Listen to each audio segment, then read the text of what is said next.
ꯂꯩꯁꯥꯡꯕꯨ ꯑꯍꯥꯟꯕꯃꯛꯇꯗ ꯄꯥꯟꯊꯣꯏ ꯃꯉꯥꯡꯅ ꯇꯔꯥꯝꯅ ꯑꯣꯛꯆꯕꯒ ꯂꯣꯏꯅꯅ ꯏꯀꯣꯛꯅꯣꯅ ꯈꯨꯔꯨꯝꯖꯔꯤ꯫ ꯉꯁꯤꯁꯨ ꯃꯍꯧꯁꯥꯒꯨꯝ ꯃꯌꯥꯝꯒꯤꯗꯃꯛꯇ ꯌꯥꯝꯅ ꯅꯨꯡꯉꯥꯏꯔꯕ ꯐꯨꯡꯒꯥ ꯋꯥꯔꯤ ꯑꯃ ꯄꯨꯗꯨꯅ ꯂꯥꯛꯆꯔꯤ꯫ ꯋꯥꯔꯤ ꯑꯁꯤꯕꯨ ꯊꯥꯕꯤꯔꯛꯄꯅ ꯃꯣꯅꯤꯀꯥ ꯗꯕ꯭ꯂꯤꯎ꯫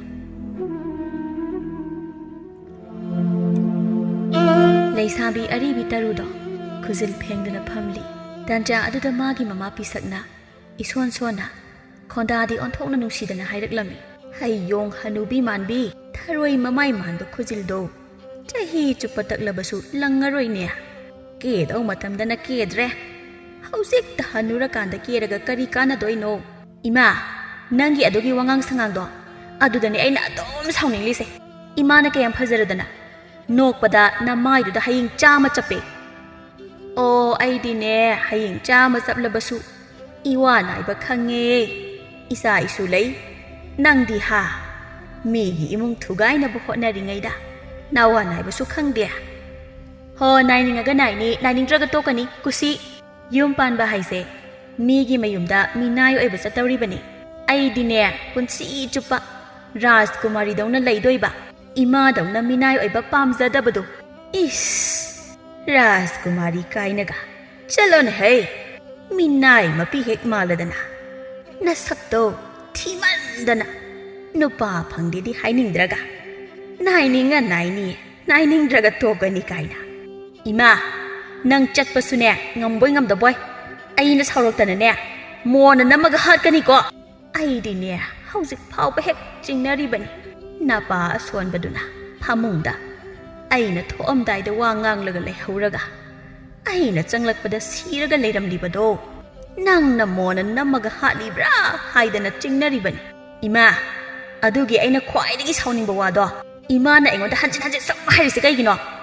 ꯑꯩ ꯁꯥꯎꯔꯛꯇꯅꯅꯦ ꯁꯣꯏꯔꯣꯏꯍꯦ ꯉꯁꯤ꯫ ꯏꯃꯥ ꯏꯄꯦꯝꯃ, ꯏꯆꯥꯅꯤ ꯀꯥꯏꯅ ꯋꯥꯒ ꯑꯃꯠꯇ ꯉꯥꯡꯂꯨꯕ ꯌꯥꯕ ꯅꯠꯇꯦ꯫ ꯀꯤꯕꯨ ꯀꯤꯔꯦꯗ ꯑꯩꯗꯤ꯫ ꯇꯟꯖꯥ ꯑꯗꯨꯗ ꯏꯃꯨꯡꯗꯒꯤ ꯇꯔꯨꯒꯤ ꯃꯕꯨꯡꯒꯤ ꯃꯆꯥ ꯂꯩꯁꯥꯕꯤ ꯑꯊꯣꯏꯕꯤꯁꯨ ꯊꯣꯛꯂꯛꯂꯝꯃꯤ꯫ ꯑꯗꯨꯒ ꯃꯅꯦꯒꯤ ꯃꯅꯥꯛꯇ ꯆꯪꯂꯛꯇꯨꯅ ꯍꯥꯏꯔꯛꯂꯝꯃꯤ꯫ ꯏꯅꯦ, ꯀꯩꯅꯣ ꯑꯃꯨꯛ ꯅꯃꯤꯠꯀꯥꯗꯣ ꯑꯃꯝꯕꯗ ꯊꯥꯟꯕ ꯊꯥꯎꯃꯩ ꯄꯣꯗꯣꯟꯗꯧꯅ ꯂꯪꯊꯣꯛꯑꯒ ꯂꯩꯔꯝꯃꯤꯗꯨꯅ?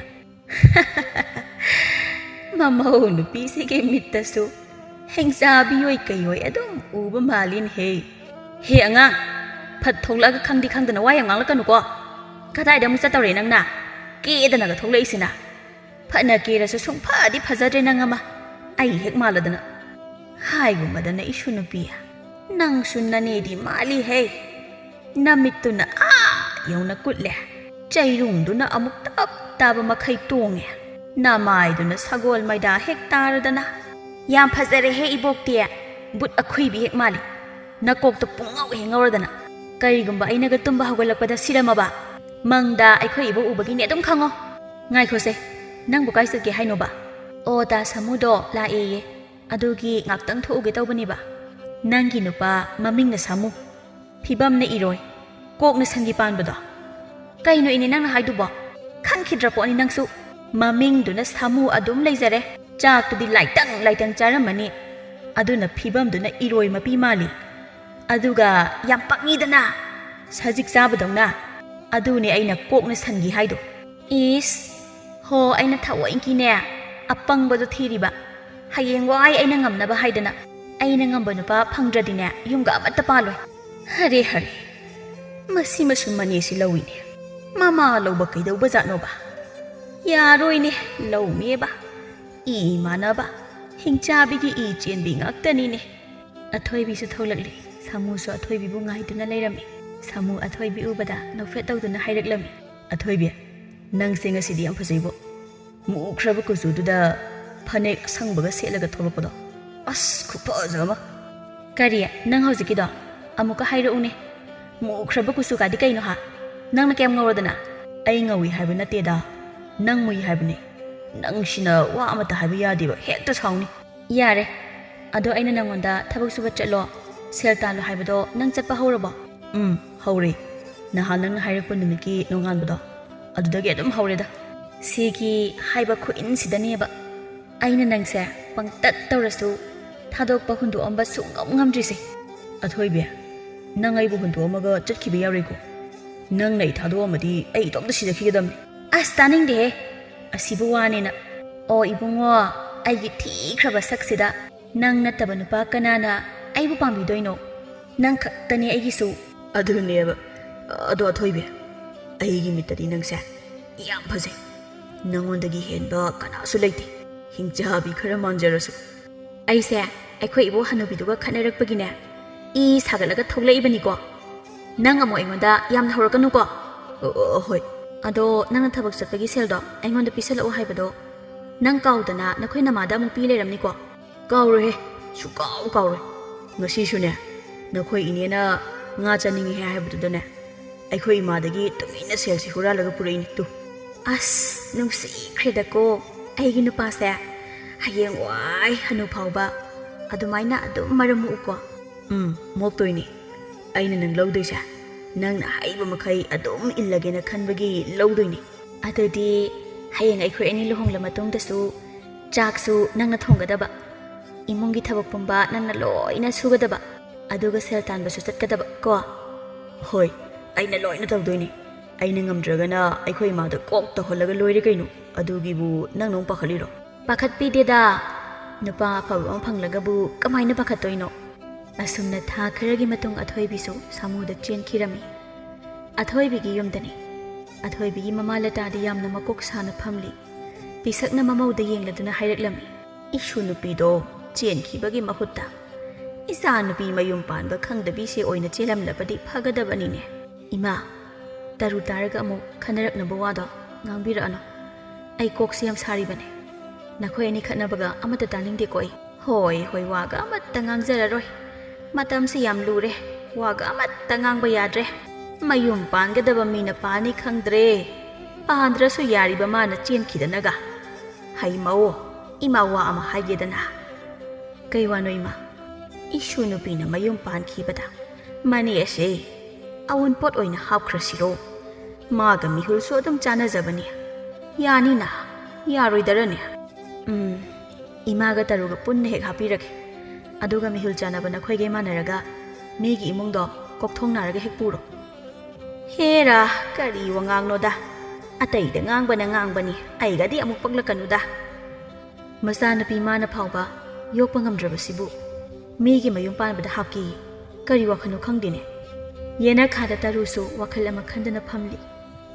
ꯑꯁ ꯏꯃꯧ ꯅꯨꯄꯤ ꯐꯥꯎꯕ ꯃꯌꯨꯝ ꯄꯥꯟꯈ꯭ꯔꯕ ꯑꯗꯨꯒ ꯑꯩꯅ ꯆꯍꯤ 50 ꯁꯨꯔꯕꯁꯤ ꯐꯥꯎꯕ ꯁꯤꯠꯇꯅ ꯁꯨꯝ ꯂꯩꯔꯤꯕꯅꯤꯅꯦ ꯈꯪꯉꯦ ꯑꯩ ꯁꯤꯠꯂꯔꯣꯏ ꯑꯩꯒꯤ ꯍꯤꯡꯆꯥꯕꯤ ꯃꯥꯟꯕꯩ ꯁꯛꯁꯤꯗ ꯀꯅꯥꯅꯕꯨ ꯑꯩ ꯄꯥꯝꯕꯤꯗꯣꯏꯅꯣ ꯑꯗꯣ ꯍꯤꯡꯆꯥꯕꯤ ꯃꯥꯜꯂꯕꯁꯨ ꯀꯗꯥꯏꯗꯅꯣ ꯔꯥꯁꯤ ꯑꯃꯗꯤ ꯌꯥꯎꯕꯅꯤꯗ ꯇꯔꯨ ꯏꯃꯥꯁꯤ ꯃꯇꯣꯝꯇ ꯂꯩꯍꯧꯕꯅꯤ ꯅꯪꯒ ꯈꯔ ꯂꯩꯔꯝꯃꯨ ꯑꯩ ꯈꯨꯟꯒꯤ ꯑꯍꯜ ꯑꯃꯅꯤꯗ ꯍꯥꯏꯔꯨꯒꯦ ꯑꯁ ꯑꯩꯈꯣꯏ ꯏꯃꯥꯒ ꯂꯩꯃꯤꯟꯅꯒꯗꯕꯒꯤ ꯁꯔꯨꯛꯄꯨꯗꯤꯅꯦ ꯀꯩ ꯃꯃꯥꯏ ꯂꯦꯛꯎꯒꯦ ꯃꯇꯣꯝꯇ ꯑꯗꯨꯝ ꯂꯩꯖꯁꯅꯤ ꯃꯈꯣꯡ ꯃꯈꯨꯠꯁꯦ ꯐꯨꯛꯐ ꯍꯧꯒꯠꯄ ꯉꯝꯗꯕꯅꯤꯅ ꯃꯇꯣꯝꯇ ꯊꯥꯗꯣꯛꯀꯅꯨ ꯍꯥꯏꯕꯅꯤꯅꯦ ꯃꯈꯣꯡꯅ ꯍꯧꯒꯠꯄ ꯉꯝꯗ꯭ꯔꯒꯅ ꯃꯆꯤꯟꯅ ꯍꯦꯛ ꯍꯧꯒꯠꯆꯔꯅꯤ ꯃꯆꯤꯟ ꯑꯁꯨꯛ ꯀꯜꯂꯤꯕꯣ ꯀꯩꯅꯣ ꯑꯁ ꯅꯣꯏ ꯊꯣꯛꯄ ꯇꯧꯔꯣ ꯈꯪꯗ꯭ꯔꯦ ꯑꯩ ꯏꯃꯨꯡꯁꯤꯗ ꯏꯆꯥꯁꯤꯡꯗꯒꯤ ꯍꯧꯔꯒ ꯑꯍꯜ ꯐꯥꯎꯕ ꯉꯥꯡꯔꯝꯕ ꯌꯥꯕ ꯑꯃꯠꯇ ꯂꯩꯇꯦ ꯑꯩ ꯍꯥꯏꯁꯤꯅꯤꯀꯣ ꯋꯥꯈꯜ ꯇꯥꯅ ꯋꯥꯔꯤ ꯁꯥꯕ ꯌꯥꯕ ꯑꯃꯠꯇ ꯌꯥꯎꯗꯦ ꯃꯁꯤꯗꯅꯦ ꯑꯩꯒꯤ ꯅꯨꯄꯥꯗꯨꯅ ꯁꯤꯒꯟꯕ ꯑꯣꯏꯅ ꯇꯧꯗꯨꯅ ꯑꯃꯨꯛ ꯁꯤꯈ꯭ꯔꯕꯅꯤꯗꯣ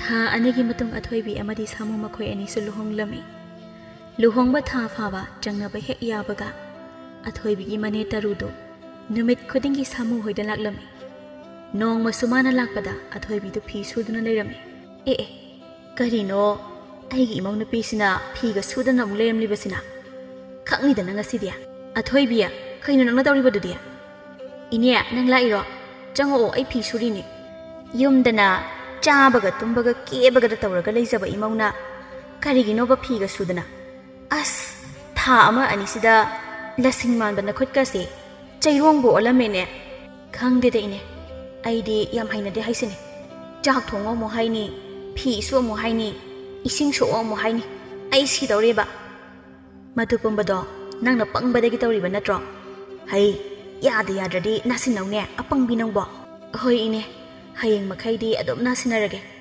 ꯑꯗꯣ ꯅꯪ ꯑꯩꯈꯣꯏꯗ ꯈꯔ ꯇꯣꯏꯅ ꯑꯗꯨꯝ ꯂꯥꯛꯎꯀꯣ ꯂꯥꯛꯇ꯭ꯔꯗꯤ ꯀꯩꯅꯣ ꯏꯃꯧꯒꯤ ꯃꯅꯥꯛꯇꯕꯣ ꯂꯥꯛꯇꯕ ꯌꯥꯏ ꯍꯥꯏꯕ꯭ꯔꯣ ꯅꯪꯒꯤ ꯅꯨꯄꯥꯗꯨꯁꯨ ꯑꯩꯅ ꯈꯔ ꯉꯥꯡꯖꯩꯔꯨꯗ꯭ꯔꯗꯤ ꯌꯥꯔꯔꯣꯏ ꯁꯨꯃꯥꯏꯅ ꯁꯨꯝ ꯏꯃꯧꯕꯨ ꯊꯕꯛ ꯁꯨꯍꯜꯂꯗꯤ ꯀꯃꯥꯏꯅ ꯌꯥꯗꯣꯏꯅꯣ ꯏꯅꯦ ꯁꯤꯗ ꯐꯝꯃꯨꯁꯦ ngahak lerabadi naya nupasu halani ado ngasi akhoi da lekhrasira ngasi dine ine pharak tarani hayeng no mo oina laagi ado ine na ne hairamgadaba wadi yam leiri ko kei wa no ine phi ga do sururanu thamamo imung da changasi lao aduga wari saurasi hoi ngai khone nakhoi na nei buksibu phabrami ibiema mitiyeng siga hairabadi pharamgadabadi mandebo akhoi na ga nong phadok noi da lakpase yam lakhaning dabagi maong ama dum tawine kai dagi phadoino thiri ga masaka siga yung yat yat pa mamit asiga wa amatang he hairubada mamit asa paina ni yeng lakadoise yam hen de hensila adine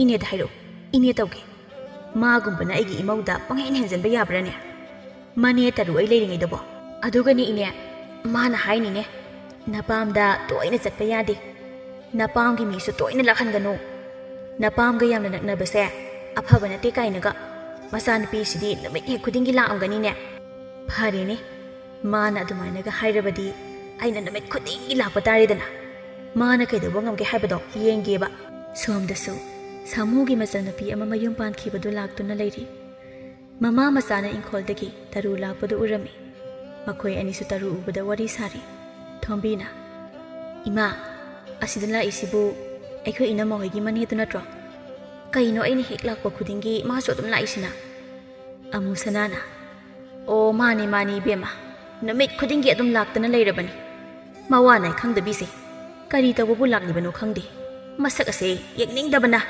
ima akhoi ta chawdo kharaga pangbaduda masigi mausina adum chingaga pukhragada poni o soidrabane aduma maungna tawribasina haipa sakraba thabak na marol ama suningdriba aine masak ase udingdabana ima mau ase khara nawringai dane ima na khara lahaujaw ko natradi nathakaraga net ke haibirakchani as hauzik matamgi mauda akhoi na ngang lu jairubaga yaba na te debema hingchabi dawna hek tawrodana kibu kijai akhoi o kiradine mausina adum ngamba taba nangna minai saraga hingba taba yama hende henjilagana kanana ngamge kok heyeng thoknaraga loiredana hanubi nanga nahasiga kanana ngamge yengnarabadi hogdong ko usiga ngam thoknabaga chap manarani ado ima aina laise sel khara logena laini lawsu lawkhreda ko nangi sel khara leirabadi khong hambagi sel fawba nangna lawi habadu ni bema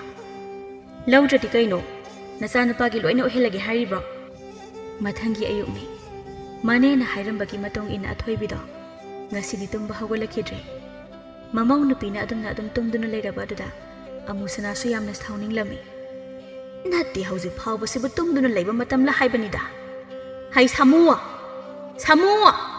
sirabo nangbo hai noi na taina nawbo sirabrami napi thenga male he hawalo ima namu koi lau laureba ai di kaigi hawatoiba hawatloina nang hawatlo ai haksa ngamde hairu su salo namani na kwak singai nongan baga khongliba as ai bu hawatlo me as tan khredo ibo hai hawatri ba hojik phawba kari matai manaw no ne namai ga du ikai baga amatta khangdrabro hojik phawba tumliba du ba ima kaino du kan lauri du athoi bido masa ngamde na tumbaneba yam kanna sum lauradi ma tumba kairani kariya natu ase tumba kairani ba ha hai gadha apangbo sajik jabo hai nupi na ngamba sidia os ima amatang haibani hek haibu yabu khudimak loina haibududi khara henmalida kari hemaluni asuk thengla phau nupi sina tumdana lairibasi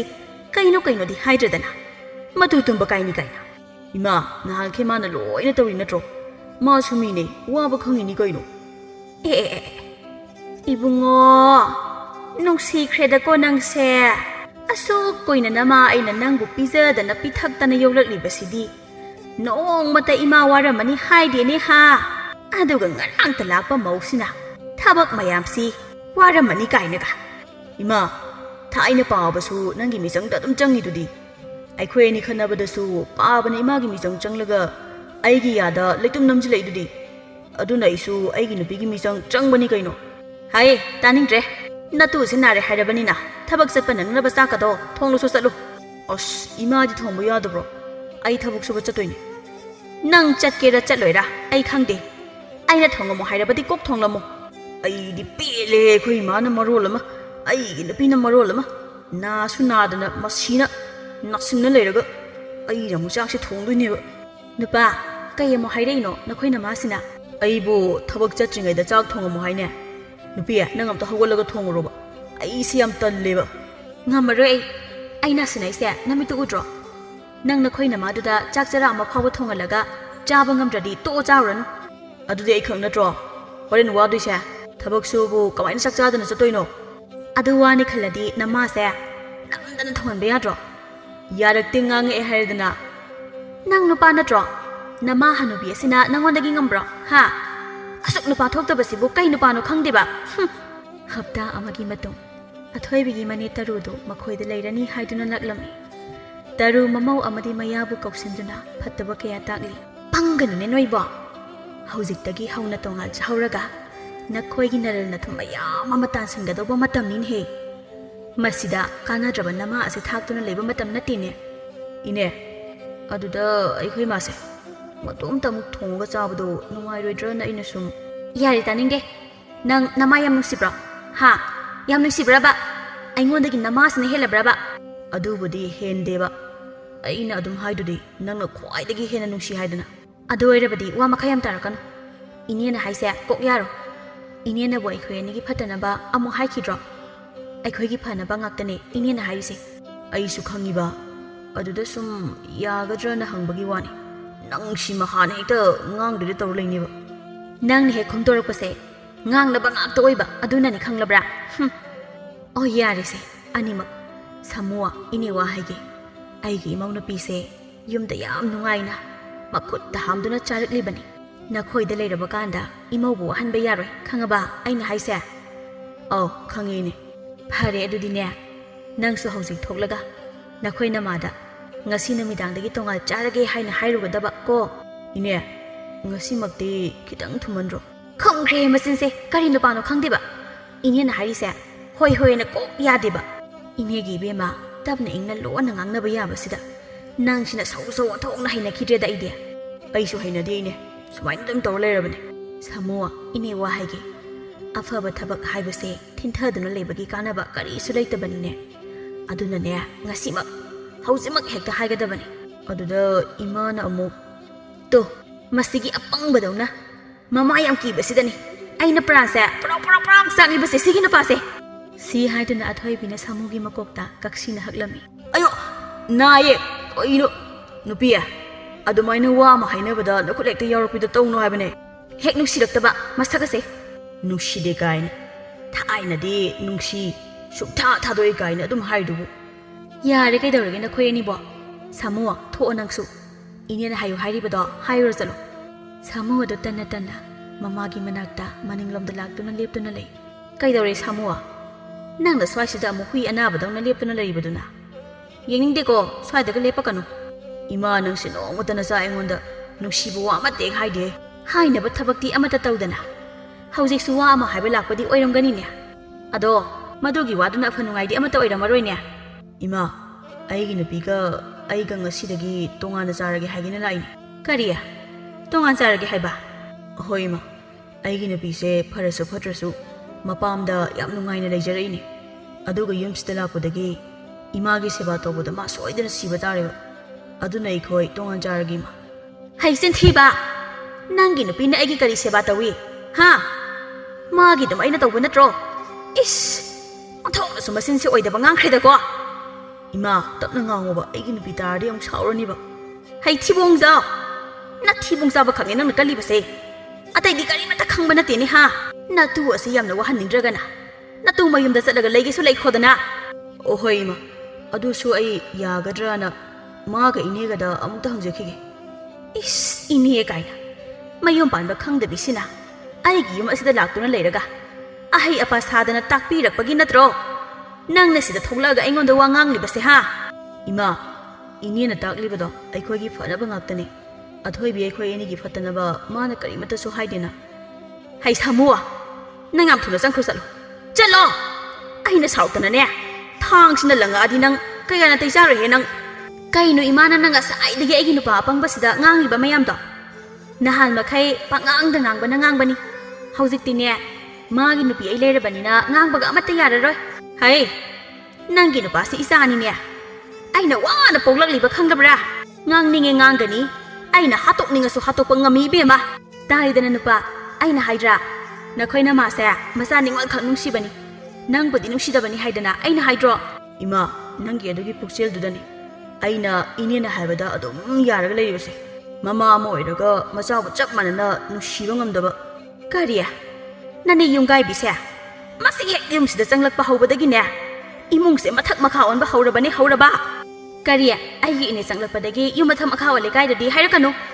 Nakhoigi mathong chandaba yumbalse ine laktuna takpiba natro.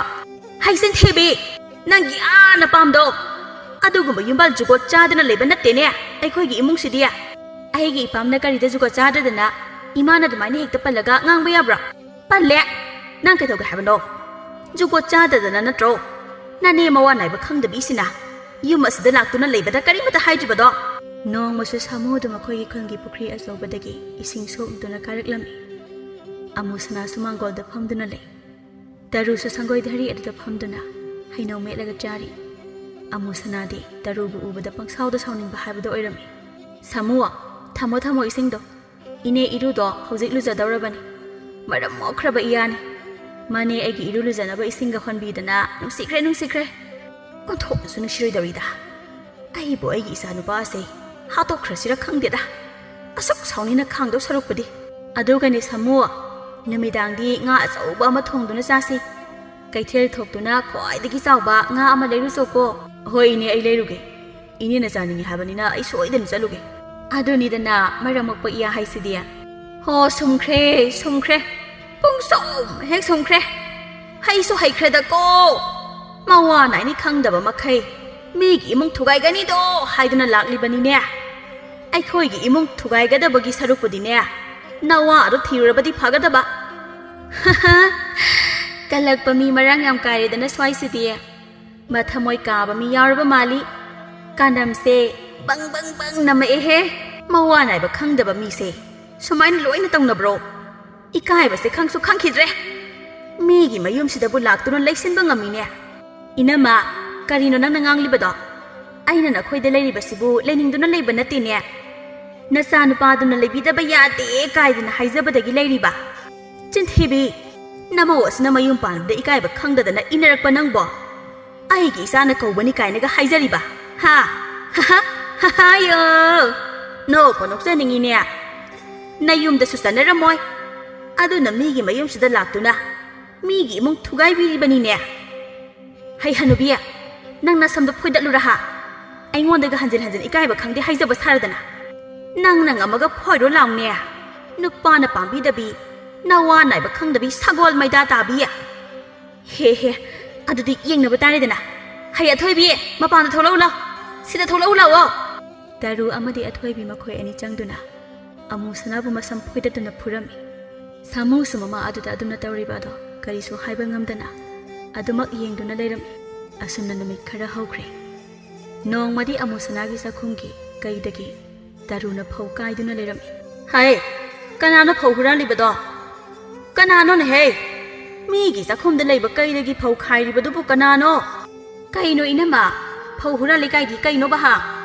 Aina khairiba phause pharasu phatrasu nasana mauna sanaba khanglabra. O aigi dine isa imauga amata leizade. Huran bidawna migi imungda changlaga posai tap yam pairakanu. Nasan namau leitrabadi yumse thadotuna chatpi khrodana. Kaidobagi yumsida leibiribano. Nangombi mathong marom khangdabina aibu tanbana tiklo.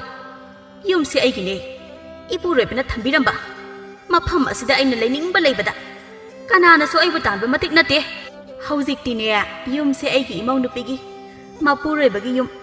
Masida aina kusi tawbada kananaso thingba ngamloi. Aina thingani. Mafam asida nangi kusi tawba yaroi. Khanglabra ikai khangdabiya. Ine loidribo law salasi thenge. Inegi samu nangi namasina itattatuna aibu ngangsai tawribase. Nangdadi kari mata khangsaba nate. Ine nangi yomsida leibase. Ine yam ikaire. ꯀꯌꯥꯗ ꯃꯇꯥꯠ ꯍꯩꯔꯤꯕ ꯅꯨꯄꯤꯅꯣ ꯌꯦꯡꯉꯨꯅꯦ ꯁꯤꯕꯣ ꯍꯩꯆꯤꯟ ꯊꯤꯕꯤ ꯏꯀꯥꯏ ꯈꯪꯗꯕꯤꯌꯥ ꯀꯩꯅꯣ ꯅꯪꯅ ꯏꯆꯥꯁꯤꯗ ꯄꯥꯎ ꯁꯤꯔꯥꯟ ꯇꯨꯔꯥꯟ ꯇꯝꯂꯤꯕ ꯃꯌꯥꯝꯗꯨꯕꯣ ꯍꯥ ꯏꯃꯥ ꯌꯥꯔꯦ 이마수 아이니 핵 우버 푸딩기 이네가 아이기 누비가다 좀 칸나바 하우두나 레 하이 마코이 아니네 이몽 어세 따우리바 타박가시디 난 칸브라 하 아할라만 빠안다바 이몽기 마옹다 아두가수 마곰비 아마나 아이부 따안다나가 따위네 나신도 테이노다이나 마 아이나 파우 카이두나 레링아이다 이나 마상 실락도나 카이비 하로에나 칸나바 하우바 나트로 아두디 하이바 따바니 까나게 아야바 라우라가 낭나 까이다 까두나 파우 카이리바노 하 이마 아이나 카이리바니 ngasi na ngasi oikre matung mana mo hana ini da ngang labadi ai bu phate hai na koima hai sak i ham sa ba apang ba nang kai dog ha bano ha na mang da ngarang gi nga kha sing asina ai bu phu ba da di nang kari su hai di ne ha yeng du na lai khiba na tro nang ya re ma hau khra ba loi khra ba du da sum hanjin hanjin ngang lanu yam taning re taning oi nang bo isa nu pa pok le hai den har hau zaru bagi ma hai ro ai na ngasi phangli ba se Natuna na ma ingon da khut tharab hauba yeng duna leiba ngamba nang bu mi ro tanja ada athoi bisu thamu bu amu kaurak lami ta bro nupa ho nupa nang adu da kai dawrige adum leirage he bro lai lai ngasai dagi simle aina nangonda adom da changanu haibase nang yara roi dro lai he korino chalo chalo natuna kaurabani na hanubi na ma aidina khoida kari mata darka leiba natre ai da sikhraga ne pharaga da bani he isor ai da losen biro ba nong masu taruna samu amadi athoibi makhoi anida phatta buwa mayam ama insinduna leiri panganu ne nama asina yumsida tongal charga sum leirabadi nakhoi gi na sena san mayam dugi maraktagi amana imabu koni haidana phat hek laksilaga leirabadi mana ikola se tangkhai ama hekta lokhi ga dori bani ne ine andude ekhoi kedo haino hanubi siga amu punna charo hairo natte he kaigi maga umpundoino nakhoi wana ba hai ai haige ta nama ase samu nangna ne nakhoi gi nama ase athubada tanthokina basingadabani ine adubu hekte yagadrane hai panganu karigi yari dori bano nangi nama ase nangbudi nusidene masani wan khaptane mana nushiriba mana pharagadabo nakhoi na tongal chari se chakhidro tongal di ine na saw na ikhoi na chakhiba natro adu saw hairi bado nama asigi mawong du nani ne nang di pangbani na khangoi khangdabani kari mata ine masina pasa arubu wari amata tanaba yadabani nakhoi ani na han hogadaba se nangi ikhol sarukto yon thokhi gadabani aduga hauzik leiri bana khoi gi yumse masi khak khagogadaba aduga mabuna machan pi singi manakta lehan khigadabani ine adubu imana yarakadrane hai nang sune nangi nupa siga chap mana khala an siga daba kuidraba mana na khoina haibada yadaba ngamgadro yad yadre dana tumlingai da mona namaga hek hatlaga loire ine adudi khare henmandro kai hemaluni haige mase phasu phatte aduna ne aina hairibase tungdana khoigi nungai na bani ne hoi ine aikhoi ani gidine inena bo hairabade adum yare aduga khwaidagi luba amana ahan badana khoigi ningol singsina yum asida toina laklibase laktana ba hana singadabani ko makhoina toina laklabadi thabakse hekta khangkhidawri bani adoine image ayaba amatang dilaukhise ayaba do masana yarakpa ngaiduna legadaba nate namduna yahangadaba khanglabra ine adugi wado masigi nupase matomtana hairadi oiraroi aduna ekhoi ani punna haiminarage hoi hoi aduga ne imauga iyaga nungai ni hek leitho ine adugi selduna ne aigi sana achauba mayam ama sasigo thauram sinba aigi di sar roidro hairisibo sani da aina ine na aigi damakta sopana honarisidabu kamaina saroduna ine ne hekpa me haiba makhaido aina loina pidoini mathangi namini samu amadi athoibi makhoi ani mama amu sanagi manakta changlaktuna wa haudoklami karina nakhoi ani na haigadabado kok hairo amuk ngangladana leiranune ima aikhoi gi mamangi ingkholase yonthoklasi karigi mamangi saruk asi yonkhrabadi yumpham si khak ngairani ne ngairasanu yumpham si leirabadi yari kaino ꯑꯩꯁꯨ ꯁꯨꯝ ꯊꯕꯛ ꯁꯨꯕ ꯆꯠꯄꯁꯦ ꯋꯥꯔꯦ ꯑꯗꯨꯅ ꯀꯔꯤꯅꯣ ꯀꯔꯕꯥꯔ ꯈꯔ ꯇꯧꯅꯕ ꯌꯦꯡꯂꯒꯦ ꯇꯥꯅꯤꯡꯗꯦ ꯍꯦ ꯊꯕꯛ ꯁꯨꯕ ꯋꯥꯏ ꯍꯥꯏꯗꯅ ꯅꯪ ꯏꯪꯈꯣꯜ ꯑꯁꯤ ꯌꯣꯜꯂꯒ ꯐꯝꯖꯥ ꯆꯥꯒꯦ ꯍꯥꯏꯔꯤꯕ꯭ꯔꯣ ꯀꯔꯤꯅꯣꯅꯦ ꯃꯁꯤꯕꯣ ꯑꯁꯨꯛ ꯄꯪꯕꯁꯤꯕꯣ ꯏꯃꯥ ꯄꯪꯕꯒꯤ ꯋꯥ ꯅꯠꯇꯦ ꯑꯩꯈꯣꯏꯁꯨ ꯌꯥꯗꯗꯅ ꯍꯥꯏꯔꯤꯕꯅꯤ ꯍꯩ ꯀꯔꯤ ꯌꯥꯗꯕꯅꯣ ꯇꯉꯥꯏ ꯐꯗ꯭ꯔꯦ ꯍꯥꯏꯔꯕꯁꯨ ꯀꯔꯤꯅꯣ ꯈꯟꯅꯕ ꯌꯥꯏ ꯑꯗꯨꯗꯤ ꯅꯠꯇꯦ ꯅꯁꯥꯅ ꯂꯩꯅꯔꯤꯕ ꯏꯪꯈꯣꯜꯕꯨ ꯌꯣꯟꯊꯣꯛꯀꯦ ꯍꯥꯏꯔꯤꯕꯁꯤꯕꯨ ꯀꯔꯝꯕ ꯅꯀꯣꯛꯅꯣ ꯍꯥꯏꯕꯅꯤ ꯅꯣꯏꯕꯣ ꯅꯆꯦ ꯅꯆꯜꯁꯤꯡꯅꯁꯨ ꯃꯗꯨꯗ ꯌꯥꯔꯣꯏꯀꯣ ꯃꯈꯣꯏꯗꯤ ꯃꯋꯥ ꯅꯥꯏꯈ꯭ꯔꯦ ꯂꯣꯏꯔꯦ ꯃꯁꯤꯗ ꯃꯣꯏꯒꯤ ꯋꯥ ꯑꯃꯨꯛ ꯄꯨꯁꯤꯜꯂꯛꯄꯒꯤ ꯀꯩ ꯗꯔꯀꯥꯔ ꯇꯥꯒꯦ ꯃꯣꯏꯅ ꯌꯥꯒꯦꯔꯥ ꯌꯥꯔꯣꯏꯔꯥ ꯑꯩꯈꯣꯏꯒꯤ ꯑꯄꯥꯝꯕ ꯇꯧꯅꯤ ꯍꯩ ꯑꯉꯥꯎꯕꯤ ꯃꯤꯔꯣꯜ ꯊꯨꯡꯗꯕꯤ ꯅꯪꯒꯤ ꯑꯗꯨꯒꯨꯝꯕ ꯋꯥꯗꯣ ꯅꯈꯣꯏꯅꯅꯦ ꯃꯌꯨꯝ ꯄꯥꯟꯕ ꯈꯪꯗꯕꯤ ꯍꯩꯁꯤꯡꯕꯤꯁꯤꯅ ꯇꯥꯛꯂꯛꯄ꯭ꯔꯅꯍꯦ ꯋꯥꯉꯥꯡ ꯈꯨꯗꯤꯡꯒꯤ ꯏꯅꯦꯒꯗꯤ ꯄꯨꯁꯤꯜꯂꯛꯀꯅꯨ ꯌꯥꯅꯤ ꯅꯠꯇ꯭ꯔꯒ ꯌꯥꯔꯣꯏ ꯑꯗꯨꯗ ꯍꯥꯏꯌꯣ ꯑꯗꯨꯒꯅꯦ ꯌꯥꯗꯕꯁꯨ ꯌꯥꯔꯣꯏ ꯁꯨꯛꯌꯥ ꯌꯥꯔꯣꯏ ꯑꯩꯅ ꯍꯦꯛ ꯍꯤꯡꯂꯤꯕ ꯃꯈꯩ ꯏꯄꯨꯔꯣꯏꯕꯅ ꯊꯝꯂꯝꯕ ꯏꯪꯈꯣꯜꯁꯦ ꯃꯆꯦꯠ ꯑꯃꯠꯇꯁꯨ ꯀꯅꯥꯃꯠꯇꯅ ꯀꯥꯏꯕ ꯃꯇꯤꯛ ꯅꯠꯇꯦ ꯑꯗꯨ ꯑꯣꯏꯔꯕꯗꯤ ꯅꯪ ꯍꯥꯠꯄ ꯇꯥꯔꯦꯗꯅ ꯁꯤ ꯍꯥꯏꯗꯨꯅ ꯑꯃꯨ ꯁꯅꯥꯗ ꯃꯃꯧ ꯅꯨꯄꯤꯅ ꯆꯣꯡꯁꯤꯟꯗꯨꯅ ꯃꯉꯛꯁꯝ ꯑꯗꯨ ꯃꯦꯠꯂꯝꯃꯤ ꯁꯥꯃꯨ ꯁꯨꯝ ꯌꯦꯡꯗꯨꯅ ꯂꯩꯕꯗꯨ ꯉꯝꯂꯛꯇ꯭ꯔꯗꯨꯅ ꯃꯥꯒꯤ ꯅꯨꯄꯤꯒꯤ ꯃꯁꯝ ꯑꯗꯨ ꯄꯥꯏꯗꯨꯅ ꯁꯨꯃꯥꯡ ꯐꯥꯎꯕ ꯁꯣꯔꯣ ꯆꯤꯡꯊꯣꯔꯛꯂꯝꯃꯤ ꯀꯩꯅꯣ ꯅꯨꯄꯥ ꯊꯥꯗꯣꯛꯑꯣ ꯅꯪꯅ ꯐꯣꯏꯔꯤꯕ ꯁꯝꯗꯣ ꯑꯩꯉꯣꯟꯗꯅꯦ ꯅꯈꯣꯏꯅ ꯃꯥ ꯁꯤꯅꯝ ꯅꯝꯕꯤ ꯅꯠꯇꯤꯌꯦ ꯊꯥꯗꯣꯛꯑꯣ ꯍꯥꯏꯕꯅꯦ ꯍꯟꯖꯤꯟ ꯑꯩꯒꯤ ꯏꯃꯥꯡꯗ ꯑꯩꯒꯤ ꯏꯃꯥꯕꯨ ꯈꯨꯠ ꯊꯥꯕ ꯅꯪ ꯉꯁꯤꯗꯤ ꯑꯩꯅ ꯍꯥꯠꯂꯗꯕꯅꯦ ꯑꯌꯣ ꯏꯃꯥ ꯑꯩ ꯁꯤꯔꯦ ꯊꯥꯗꯣꯛꯑꯣ ꯍꯥꯏꯕꯅꯦ ꯑꯌꯣ ꯃꯤ ꯍꯥꯠꯂꯦ ꯏꯅꯦ ꯍꯣꯏ ꯏꯅꯦ ꯑꯩ ꯁꯤꯔꯦ ꯊꯥꯗꯣꯛꯑꯣ ꯍꯥꯏꯕꯅꯦ ꯑꯩꯕꯨ ꯎꯁꯤꯠꯇꯕ ꯅꯪ ꯑꯃꯨꯛ ꯇꯧꯈꯤꯗ꯭ꯔꯥ ꯍꯥꯏꯌꯨ ꯍꯥꯏꯕꯅꯦ ꯍꯩ ꯁꯥꯃꯨ ꯍꯥꯏꯕ ꯊꯤꯕꯣꯡꯖꯥꯎ ꯀꯔꯤꯅꯣ ꯅꯪ ꯇꯧꯔꯤꯕꯗꯨꯕꯣ ꯊꯥꯗꯣꯛꯎꯅꯦ ꯅꯪ ꯏꯃꯣꯛꯁꯦ ꯍꯥꯠꯂꯒꯦ ꯍꯥꯏꯔꯤꯕ꯭ꯔꯣ ꯊꯥꯗꯣꯛꯑꯣ ꯍꯥꯏꯔꯒ ꯑꯗꯨ ꯑꯣꯏꯔꯒꯅ ꯅꯪ ꯑꯣꯏꯅ ꯐꯨꯕ ꯇꯥꯔꯦꯗꯅ ꯈꯪꯕ꯭ꯔꯥ ꯅꯪꯁꯨ ꯃꯤꯒꯤ ꯏꯃꯨꯡ ꯊꯨꯒꯥꯏꯕ ꯃꯌꯨꯝ ꯄꯥꯟꯕ ꯈꯪꯗꯕꯤ ꯑꯌꯣ ꯑꯩ ꯀꯩꯅꯣꯝ ꯇꯧꯔꯦ ꯑꯩꯕꯨ ꯍꯤꯡꯂꯤꯕ꯭ꯔꯣ ꯁꯤꯔꯕ꯭ꯔꯣ ꯑꯩꯅ ꯂꯩꯔꯤꯕꯁꯤꯕꯨ ꯀꯗꯥꯏꯗꯅꯣ ꯑꯌꯣ ꯑꯩ ꯇꯦꯛꯑꯦ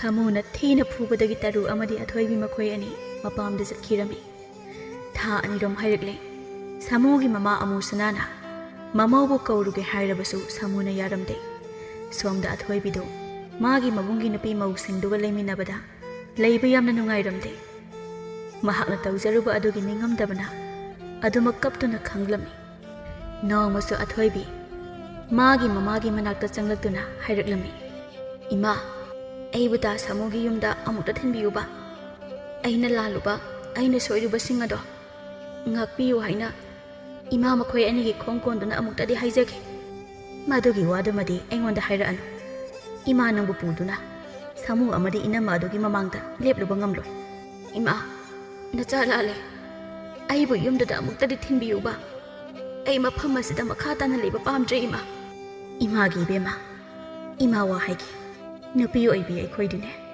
ꯍꯦꯛ ꯂꯨꯍꯣꯡꯈꯤꯕ ꯅꯨꯃꯤꯠ ꯑꯗꯨꯗꯒꯤ ꯏꯄꯨꯔꯣꯏꯕꯒꯤ ꯌꯨꯝ ꯑꯗꯨꯅ ꯑꯩꯈꯣꯏꯒꯤ ꯑꯁꯦꯡꯕ ꯌꯨꯝ ꯑꯣꯏꯔꯒꯗꯕꯅꯤꯅꯦ ꯌꯨꯝ ꯑꯗꯨꯗ ꯂꯩꯔꯝꯂꯤꯕ ꯈꯨꯗꯤꯡꯕꯨ ꯅꯪꯅ ꯅꯃꯥ ꯅꯨꯄꯥ ꯅꯆꯤꯟ ꯅꯅꯥꯎꯅꯤ ꯍꯥꯏꯅ ꯈꯟꯕ ꯉꯝꯒꯗꯕꯅꯤ ꯏꯃꯥ ꯑꯩ ꯁꯣꯏꯈ꯭ꯔꯦ ꯑꯩ ꯌꯥꯝꯅ ꯁꯣꯏꯈ꯭ꯔꯦ ꯑꯩꯒꯤ ꯉꯥꯛꯄꯤꯐꯝ ꯊꯣꯛꯇ꯭ꯔꯕ ꯏꯔꯥꯜ ꯑꯁꯦ ꯑꯃꯨꯛꯇ ꯉꯥꯛꯄꯤꯌꯨ ꯍꯥꯏꯅ ꯍꯥꯏꯖꯔꯨꯒꯦ ꯏꯃꯥ ꯃꯁꯤ ꯍꯥꯏꯔꯝꯗꯅ ꯑꯊꯣꯏꯕꯤꯗꯨ ꯍꯧꯒꯠꯇꯨꯅ ꯆꯠꯈꯤꯔꯝꯃꯤ ꯃꯥꯅ ꯌꯨꯝꯗ ꯍꯜꯂꯛꯄꯗ ꯃꯥꯒꯤ ꯃꯅꯦꯝꯅ ꯃꯥꯕꯨ ꯍꯔꯥꯎ ꯀꯧꯁꯤꯟꯕꯤꯔꯝꯃꯤ ꯃꯗꯨ ꯎꯕꯗ ꯃꯍꯥꯛ ꯃꯃꯤꯠꯇꯒꯤ ꯃꯄꯤ ꯇꯥꯅ ꯀꯞꯇꯨꯅ ꯃꯥꯕꯨ ꯉꯥꯛꯄꯤꯌꯨ ꯍꯥꯏꯖꯔꯝꯃꯤ ꯅꯨꯃꯤꯠ ꯈꯔꯒꯤ ꯃꯇꯨꯡ ꯑꯊꯣꯏꯕꯤ ꯃꯃꯥ ꯑꯃꯗꯤ ꯃꯄꯨꯔꯣꯏꯕꯒ ꯌꯥꯝꯅ ꯅꯨꯡꯉꯥꯏꯅ ꯍꯔꯥꯎꯅ ꯂꯩꯔꯝꯃꯤ ꯑꯗꯨꯕꯨ ꯃꯥꯒꯤ ꯃꯅꯦ ꯇꯔꯨ ꯑꯗꯨꯗꯤ ꯃꯥꯒꯤ ꯃꯌꯨꯝ ꯑꯗꯨꯗ ꯂꯩꯔꯤꯕ ꯃꯤ ꯈꯨꯗꯤꯡꯅ ꯅꯤꯡꯊꯤ ꯅꯨꯡꯉꯥꯏꯅ ꯇꯧꯕꯤꯗꯗꯨꯅ ꯋꯥꯅ ꯂꯩꯈꯤꯔꯝꯃꯤ